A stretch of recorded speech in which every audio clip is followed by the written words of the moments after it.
Opo sing nglarani kudu diampuni? Ora kabeh sing nglarani kudu langsung dilalekno. Ana lara sing butuh wektu. Ana kuciwa sing ora iso langsung mari.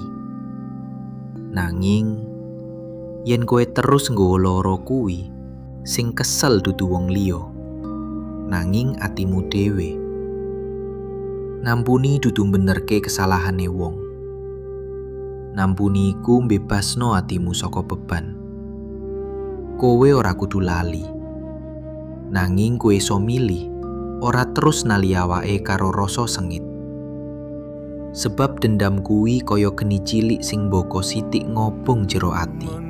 Nalika kowe gelem ngeculno, rasa dadi luwih lega. Lan ing kono kowe wiwit mari.